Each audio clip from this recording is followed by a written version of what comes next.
Bom, a gente vai falar sobre formas de executar comandos no R, tá? Bom, em primeiro lugar, tem a forma que é pela console. A gente já viu que essa console aqui é a cópia que o RStudio, essa ideia bonitona, faz daquela console pura do R, né? Aquela coisa mais feia, mais limitada. Aqui eu tenho desenhinhos, ícones, etc. Tá? Tenho o mouse e lá é mais limitado. Bom, em primeiro lugar tem aqui um cara chamado prompt. Prompt significa, literalmente em inglês, rápido. E em português, quando a gente bate o olho em prompt, a gente pensa em pronto. Na verdade, as duas coisas estão, de certa maneira, corretas, porque uma, quando aparece esse sinal e o cursor piscando, a gente entende que o computador está esperando a gente escrever alguma coisa. E outra, de outra forma, quando aparece esse sinal, o computador vai rapidamente responder a gente, tá? Então, mais ou menos elas por elas. Bom, mas a ideia é essa. O R é um ambiente interativo. A gente fica interagindo com ele, fica escrevendo coisas, ele fica respondendo. Nessa console aqui, ele é um ambiente interativo, né? Vai ter um diálogo entre o usuário e o programador e o computador. Bom, e aí a ideia é a seguinte: a gente escreve aqui os comandos que a gente precisa, de repente em algum momento a gente está contente com o resultado, e aí para não ficar forçando toda hora a memória, ter chance de erro, a gente salva esses comandos em arquivos, tá? Os arquivos de comandos têm um nome específico, são chamados scripts do R, tá? Ou R scripts. Bom, eu estou falando em inglês algumas coisas porque é natural, né? O R foi começado nos Estados Unidos e, como o inglês é uma linguagem universal, toda hora vai ficar aparecendo palavras em inglês. Então é melhor a gente já se familiarizando, não ter medo delas. Bom, existem três formas, além da console, da gente executar comandos. No caso, executar comandos em arquivos, né? Executar, enfim, scripts do R, ou R scripts. Duas delas estão nesse menu Code. Bom, a palavra Code vem do seguinte: no fundo, todas as linguagens de programação são coisas codificadas, né? Quer dizer, não é uma linguagem, não é que nem nos filmes de ficção científica que eu falo com o computador, converso com o computador em linguagem natural. Aqui eu preciso colocar uns símbolos especiais, umas vírgulas, um ponto e vírgula, que são coisas diferentes da linguagem natural, né? Então, são um código. E aí, quando a gente abre o menu código, que é onde está, a princípio, quase tudo relacionado com programação, né? Com programas, com códigos, a gente tem essas duas opções que a gente vai discutir agora, Source e Source with Echo. Source é o seguinte: a gente viu que o computador tem uma linguagem própria, uma linguagem de máquina. E a linguagem que os humanos conseguem entender é chamada de código-fonte, source code. Tá? Então, o que está acontecendo aqui? Eu vou processar o código-fonte do R, que é essas coisas no estilo dessa aqui, Hello Friend. Bom, Hello Friend é óbvio, né? Quer dizer, olá amigo, né?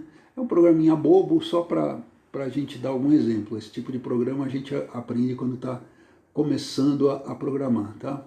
Bom, o que ele está fazendo aqui na primeira linha? Em primeiro lugar, tem essa variável myName, né, que é meu nome. O que é uma variável? É uma caixinha que guarda informações. Aqui é interessante observar o seguinte: myName, né, meu nome, são duas palavras. E para deixar claro que são duas palavras, tem um pontinho separando as duas, né? É um jeito de deixar claro que são duas palavras. Aqui tem o operador de atribuição, que justamente vai trocar, carregar um conteúdo novo na variável, né? E aqui, qual é esse conteúdo? É o conteúdo dado por essa função readline. Readline aí são duas palavras grudadas, são palavras bem conhecidas, então os caras que montaram o R acharam que não precisava colocar um pontinho, um hífen, coisa nenhuma separando. Então, que o readline vai fazer? Vai fazer literalmente o que está sendo dito, leia linha. Linha é uma linha que o usuário vai digitar, quando ele terminar de digitar, ele bate Enter. Tá? E terminou a linha, o computador pega aquela linha e vai processar. Bom, prompt é uma coisa análoga ao prompt padrão do R, né? Só que aqui é um prompt específico. Ele está dizendo para a gente, entre o nome, né? Ou digite o nome. Então, quando o programa, quando estiver rodando, vai aparecer a frase, digite o nome. Aí a gente vai digitar um nome, tá? E o programa vai ler e colocar dentro dessa variável myName.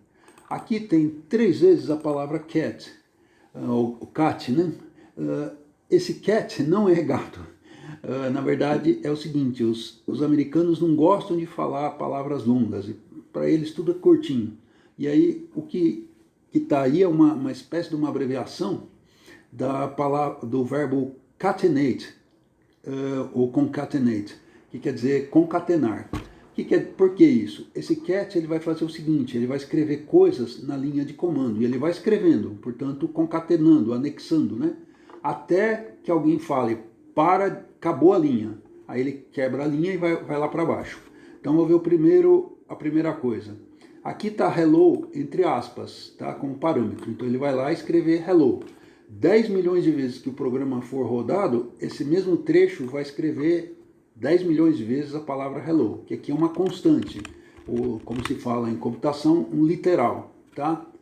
Uma cadeia de caracteres literal, um string literal, coisas assim. Bom, aqui tem um ponto e vírgula.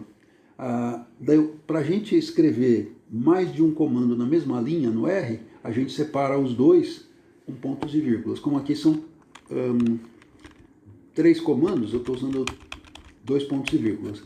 Aqui, esse cat tem uma função semelhante ao anterior, só que aqui é um detalhe. Se eu rodar as mesmas 10 milhões de vezes o programa, e em 10 milhões de vezes eu digitar coisas diferentes na hora que o computador pede para digitar o nome, vai aparecer aqui 10 milhões de coisas diferentes. Por quê? Aqui é uma variável.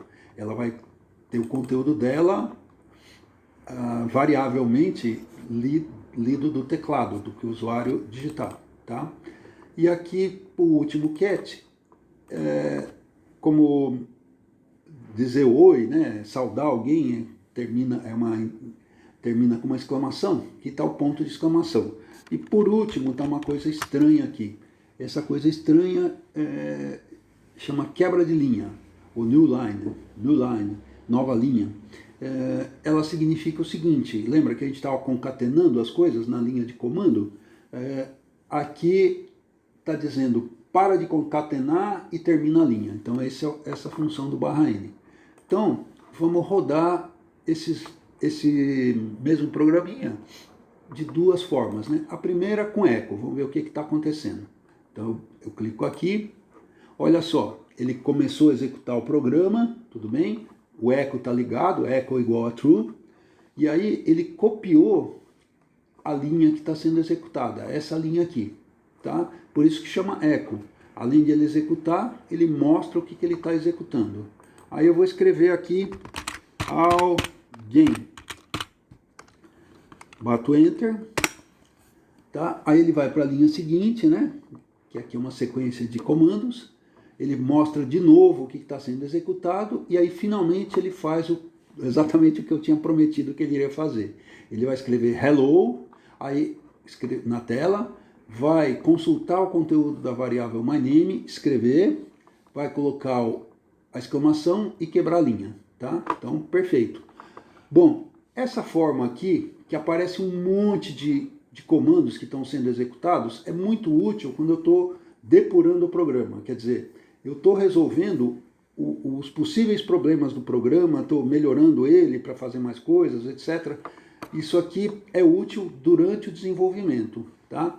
Agora, e para o programador, agora quando estiver pronto o programa, se ficar aparecendo essas coisas aqui, vai ser só um ruído, principalmente para o usuário, mas também para o programador, que quando muita informação às vezes acaba escondendo da gente os detalhes que a gente está preocupado em resolver.